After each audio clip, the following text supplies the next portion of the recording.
Hello nomad, कभी आपने सोचा है कि ट्रैवलिंग से क्या होता है? Is it just time pass और just entertainment, maybe just escape from your everyday routine?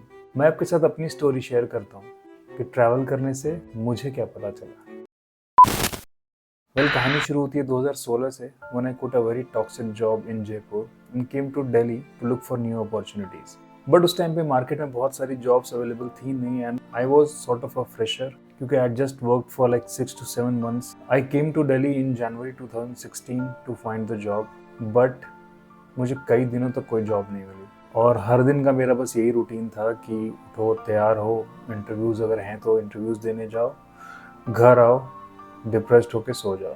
Saving सारी ख़त्म हो रही थी और एजुकेशन लोन की ईएमआई शुरू हो चुकी थी। It was not a very good time I would से। और तभी मैं ऐसा सोच ही रहा था कि अब लाइक इससे बुरा और क्या हो सकता है। And just then like I had a terrible breakup which broke me to the core. I was not in the right state of mind at that time I would say. इसी बीच I guess around February or March, I went to Jaipur again to collect some documents from my college, and I was staying at a friend's place. और वहाँ मेरी मुलाकात हुई आसिफ से, who was my friend's roommate. And Atif had just bought a second-hand Avenger, and he was telling me stories कि वो छोटे मोटे trips कर रहा है उन दिनों, and he is planning to go to Ladakh. And I don't know मुझे क्या हुआ, मैंने बोल दिया कि मुझे भी साथ में चलना है, and he agreed. And उसने मुझे बोला उसके बाइक पे अगर पीछे प्लेन की जगह हुई या फिर किसी और उसके फ्रेंड के पास जगह हुई तो ही लेट मी नो। एंड जब मैं उस दिन जयपुर से वापस दिल्ली आ रहा था, मैं पूरे time throughout my journey I just kept scrolling through the pictures of Ladakh on Google and I was just amazed and I just wanted to go there. But उस टाइम पे ना मेरे पास कोई जॉब थी ना कोई होप्स थी। I don't know why even said कि मुझे जाना है, बट कभी कभी ऐसा होता है कि कुछ बातें आपके दिल से निकलती हैं और वो सीधा ऊपर वाले तक पहुंच जाती हैं। I came to Delhi, I started my job hunting again, this time more aggressively.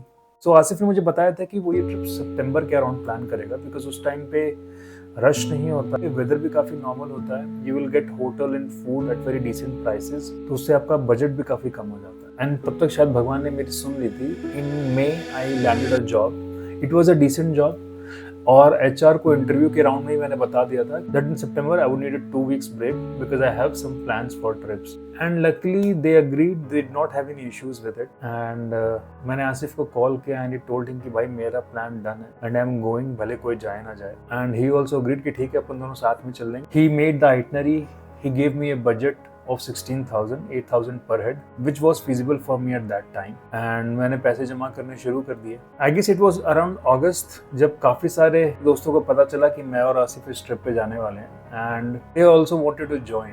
और धीरे धीरे ऐसा करते करते almost I remember 15 bikes and around 20 to 25 people were there and everybody wanted to go to Ladakh. And August के end तक सबने कोई ना कोई बहाना मार के प्लान्स को कैंसिल कर दिया। एंड आई गेस हमारी ट्रिप में सिर्फ 1 वीक बचा था।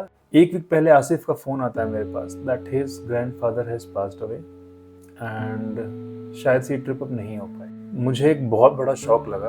उन दिनों वैसे ही मेरा मूड अच्छा नहीं रहता था एंड मुझे लगा कि शायद आसिफ ने मुझे बस ऐसे ही टरकाने के लिए ये बहाना दे दिया है। इतने महीनों का वो वेट, वो excitement, everything just vanished as soon as he said कि वो नहीं जा पाएगा। एंड जस्ट ट्रिप से 2 या 3 दिन पहले मुझे आसिफ का कॉल आता है कि हम अभी भी ट्रिप कर सकते हैं। इट्स जस्ट कि हमें ट्रिप से 1 दिन पहले वापस आना पड़ेगा क्योंकि उसको अपने दादाजी के फातिये में जाना था। पहले तो मुझे बहुत अच्छा लगा कि ये ट्रिप कैंसिल नहीं हुई, but after some time I set back and reflected कि मैंने किसी की प्रॉब्लम को नहीं समझा। आई जस्ट थॉट कि वो सिर्फ एक बहाना मार रहा है। एंड आई रियलाइज कि कभी कभी हम अपने पास्ट एक्सपीरियंसेस के बेस पे लोगों को जज करना शुरू कर देते हैं और ऐसा करते करते हम खुद से बहुत दूर हो जाते हैं। जो हमारा कोर नेचर है, like when we were small we had innocence, we had empathy for other beings, धीरे धीरे ये चीज़ें चली जाती हैं and I felt really guilty about it. and मैंने आसिफ को इसके बारे में बाद में बताया भी and Asif kept his promise. I guess it was second week of September. He showed up at my door और मैंने अपना सामान पैक करना शुरू किया। I remember each and every moment of that time. I came around 7 o'clock and we had to leave around 9. और वो 2 घंटे में हमने जल्दी सारी पैकिंग, मुझे लिटरली कोई आइडिया नहीं था कि वहाँ का टेम्परेचर वगैरह कैसे होने वाला है। थैंकफुली जो दोस्त था मेरा Jaipur, he had sent a jacket for me as well कि भाई जैकेट ले जाओ, वहाँ पे कितनी ठंड होगी, you never know. So हम लोगों ने वो सारा लगेज फटाफट पैक किया and dot 9 o'clock we left. वो जो फीलिंग है ना आपके पहले ट्रिप की और वो भी लद्दाख जैसी जगह पे, वो मैं वर्ड्स में एक्सप्लेन नहीं कर सकता। It was something out of the world. हमारी ट्रिप शुरू हुई रात में and we rode continuously for 17 hours और हम लोग नेक्स्ट डे रात में मनाली पहुँचे। और जिस कॉटेज में हम रुके थे दे टोल्ड मी कि उनके यहाँ का किचन बंद हो चुका है और खाने पीने की चीज़ें भी ऑलमोस्ट ख़त्म है। बट शायद हमारी हालत देख के उनको तरस आ गया और उनके पास कुछ दाल चावल बचे हुए थे जो उन्होंने हमें खाने के लिए दे दिए। और वहाँ से हमारा लद्दाख का सफ़र नेक्स्ट डे शुरू हो गया। उबड़ खाबड़ रास्ते, बड़ी बड़ी रिवर क्रॉसिंग्स, टेम्परेचर का वेरिएशन, ऑल्टीट्यूड सिकनेस, कहीं पे इतनी तेज़ धूप कि आपको सनस्ट्रोक हो जाए और कहीं पे इतनी ज़्यादा ठंड कि आपको फ्रॉस्ट बाइट हो जाए। लद्दाख एक ऐसी जगह है जहाँ पे आपको फ्रॉस्ट बाइट और सनस्ट्रोक एक साथ हो सकता है। ऑल्दो हमें रास्ते में काफ़ी इश्यूज आए because to be very honest हम लोगों ने बहुत अच्छे से प्रिपेयर नहीं किया था उस ट्रिप के लिए, बट किसी तरीके से we completed it, we push through all the difficulties. और इस ट्रिप के दौरान और वहाँ से लौटने के बाद मेरे माइंडसेट में काफ़ी चेंजेस आए and because of that my perspective towards life also changed a lot. उन बड़े बड़े पहाड़ों के पास जाकर मुझे रियलाइज हुआ कि मेरी प्रॉब्लम्स कितनी छोटी हैं। दैट ट्रिप टॉट मी कि travel is not about discovering places, rather it's about discovering yourself. And as bikers we experience this in a way few others do. Let me break it down for you. Freedom, जब आप अपनी bike पे होते हो you are in full control of your bike, just wind on your face and that sweet humming noise of your engine. It's pure freedom and you realize that traveling is not escaping.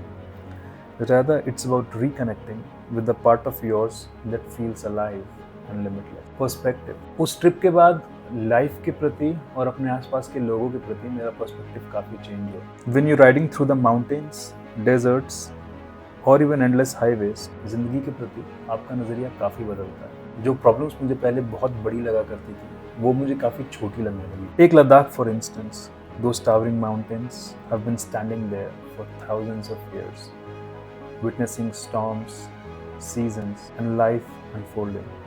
It made me realize that my problems were just a fleeting moment in time. It reminded me that life is bigger than any semblance. Adventure, कोई भी trip कभी perfect नहीं होती है और अक्सर जो कहानियां बनती हैं वो उन्हीं अनएक्सपेक्टेड चीज़ों की वजह से बनती हैं। हमारे साथ भी कुछ ऐसा ही हुआ। Just like life, this trip was full of ups and downs, a lot of breakdowns, health issues and what not, but we kept pushing through these challenges. और जब लगा कि अब कुछ नहीं हो सकता, बहुत बुरा फंस चुके हैं, God presented himself in the form of an army man, sometimes a Ladakhi family, sometimes a panchar-wala, but he was always there, guiding us throughout the trip. This experience taught me resilience and kindness of strangers. Adventure does not just test you, it shapes you. Connections. When you're out on road, you meet people जिनसे शायद आप वैसे कभी नहीं मिल पाते. Locals, fellow travelers, or even a friend's roommate who have now become friends for life. These connections reminds you of the diversity and the beauty of human experience. Healing.